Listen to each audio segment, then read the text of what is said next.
Hello friends, आपके अपने YouTube channel MIM news bulletin में आपका हार्दिक स्वागत है। बिहार में 7वें चरण की शिक्षक बहाली अपने अंतिम पड़ाव में पहुंच चुकी है। नियमावली का जो ड्राफ्ट है, प्रारूप है, वह पूरी तरह से तैयार है और विज्ञापन जो है 7वें चरण की बहाली का, वह भी बहुत जल्द आपको देखने को मिलेगा। उससे पहले जारी होगी आपकी नियमावली। शिक्षक नियुक्ति नियमावली का जो प्रारूप है पूरी तरह तैयार है। इस वीडियो में हम जानेंगे नियमावली का पूरा प्रारूप, पूरा जो उसका ब्यौरा है वह किस प्रकार से बनाया गया है, कैसे मेधा सूची बनेगी, क्या क्या चीज़ें उसमें इंक्लूड की गई हैं, सारी चीज़ें आपको बताएंगे। इसके अलावा बात करेंगे जिलावार और कोटिवार रिक्तियों की। इनकी सूची बिल्कुल तैयार है। शारीरिक शिक्षक बहाली में 6020 बहालियाँ और होंगी। तो सारी अपडेट्स की तरफ चलेंगे। सबसे पहले आपको बताते हैं कि आज के अखबारों ने प्रकाशित किया है कि शिक्षक नियुक्ति नियमावली स्वीकृति के लिए भेजी गई है। जी हाँ, कल तक हमें संदेह बना हुआ था कि नियमावली जो है फरवरी के महीने में आएगी या फिर आज की कैबिनेट बैठक में आने वाली है या फिर नहीं। तो उसी को क्लियरेंस करते हुए ये जो खबर है आपको ज़रूर पढ़नी चाहिए, जिसमें लिखा है कि 7वें चरण की शिक्षक नियुक्ति के लिए बनी नियमावली का प्रारूप सामान्य प्रशासन विभाग को भेज दिया गया है। शिक्षा विभाग ने नियमावली के तय हो चुके प्रारूप को स्वीकृति के लिए उसे भेजा है। फिर वहां से सहमति के बाद वित्त विभाग को वह भेजा जाएगा और फिर राज्य मंत्रिमंडल यानी कैबिनेट की स्वीकृति ली जाएगी। आपको बता दें कि 7वें चरण के तहत शिक्षकों की नियुक्ति एक आयोग के माध्यम से होगी। अब कौन सा आयोग होगा ये अभी तक भी फाइनलाइज नहीं हुआ है। क्या बिहार लोक सेवा आयोग होगा या फिर शिक्षा विभाग ही करेगा। नियुक्ति को लेकर तैयारियां बिल्कुल अंतिम चरण में है। नियुक्तियां नई नियमावली के आधार पर ही होंगी। 7वें चरण के तहत 2.25 लाख शिक्षक बहाल होने वाले हैं, जिसमें 80,000 प्रारंभिक के होंगे और बाकी माध्यमिक और उच्च माध्यमिक में बहाल होने वाले हैं। तो ये तो आप लोग जानते हैं कि नियुक्ति नियमावली की ज़रूरत क्यों पड़ी है, क्योंकि बिल्कुल पारदर्शी बनाने के लिए और त्रुटि रहित नियमावली बनाई जा रही है, ऐसा दावा है शिक्षा मंत्री का भी और बार बार अखबारों ने भी इस चीज़ को प्रकाशित किया है। तो विज्ञापन अब बिल्कुल भी दूर नहीं है, क्योंकि जब नियमावली वित्त विभाग के पास, सामान्य प्रशासन विभाग के पास होकर आएगी, उसके बाद कैबिनेट से पास होकर नियमावली जारी होगी और फिर हमारा जो विज्ञापन है 7th फेज़ का, उसको भी जारी कर दिया जाएगा। अब बात कर लेते हैं कि नियमावली का प्रारूप कैसा होगा, लेकिन उससे पहले एक और खबर आपको दिखा देते हैं, जिसमें मध्य विद्यालयों में 6020 शारीरिक शिक्षकों की भर्ती की बात कही गई है और इसमें कहा गया है कि राज्य सरकार ने तैयारी शुरू करते हुए जिलावार व कोटिवार रिक्तियों की सूची भी बना ली है। नियुक्ति की प्रक्रिया अब आरंभ कर दी जाएगी। पिछले चरण की जो इनकी प्रक्रिया हुई उसमें करीब 3500 अभ्यर्थी सफल हुए थे। STT परीक्षा जो हुई थी उसमें से 2366 अभ्यर्थियों की ही नियुक्ति हो पाई थी। तो अभी बाकी जो पद खाली रह गए थे, इनकी जिलावार और कोटिवार सूची बना ली गई है और अब 6020 शारीरिक शिक्षा सह स्वास्थ्य अनुदेशकों की नियुक्ति बिहार सरकार फिर से करने वाली है। अब चलते हैं हम नियमावली के ड्राफ्ट की तरफ। तो देखिए, हिंदुस्तान का जो पेपर यदि आप देखेंगे तो उसमें 7वें चरण के शिक्षकों की बहाली के लिए जो नियमावली है उसका पूरा जो प्रारूप है एक तरह से दिया हुआ है।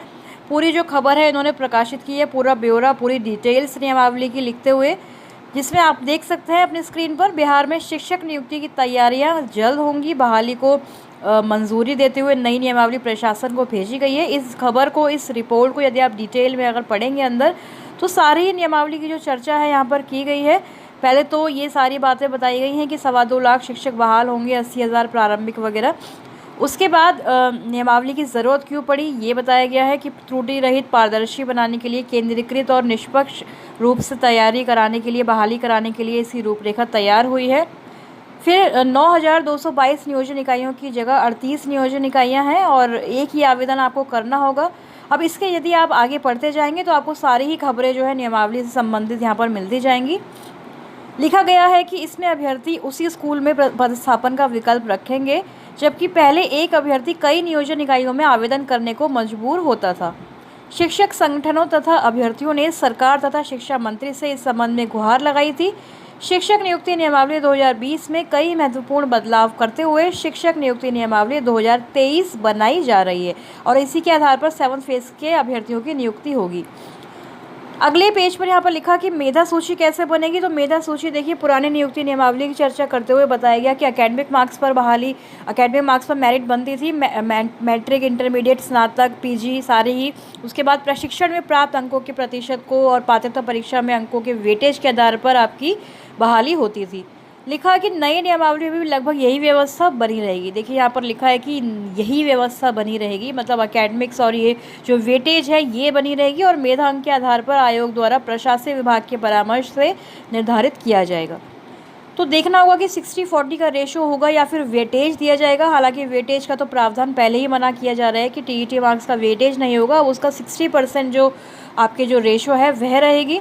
तो फाइनली हमें देखना होगा कि नियमावली में क्या 60-40 का रेशो रहता है या 70-30 रहता है।